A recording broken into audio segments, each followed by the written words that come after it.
जिस दिन आपको ये समझ आ जाएगा कि हर आवाज़ आपके लिए नहीं होती है, उस दिन आपकी आधी लड़ाइयाँ अपने आप ही ख़त्म हो जाएंगी। एक बार एक साधु अपने शिष्य के साथ पहाड़ों के रास्ते से गुजर रहे थे। रास्ता संकरा था, नीचे गहरी खाई। अचानक पीछे से एक आदमी आया, उसने साधु को धक्का दिया और क्रोध में कहता है, अंधे हो क्या, रास्ता नहीं दिखता।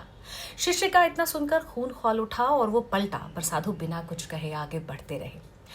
थोड़ी दूर जाकर शिष्य खुद को रोक नहीं सका। वो पीछे पलट के गुरुदेव से कहता है कि आपने उसे जवाब क्यों नहीं दिया, उसने तो आपका अपमान किया था। साधु रुके, उन्होंने पास रखी एक सूखी पत्ती उठाई और उसे खाई के समीप छोड़ दिया।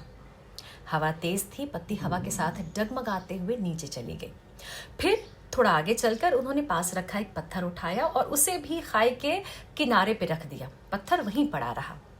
साधु बोले कि जिसके भीतर वजन नहीं होता है वो हर हवा के साथ उड़ जाता है, और जिसके भीतर ठहराव होता है उस तक आंधियां आती तो हैं, पर उसे अपने साथ नहीं ले जा पाती हैं।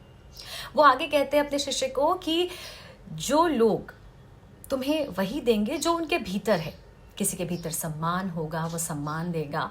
किसी के भीतर जहर होगा तो वो जहर उगलेगा। लेकिन तुम्हारा दुख उनकी बातों से पैदा नहीं होता है।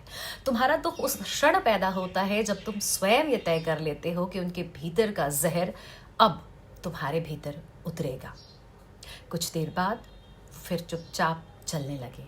पहाड़ वही, रास्ता वही, लेकिन अब शिष्य के सोचने का नजरिया बदल चुका था।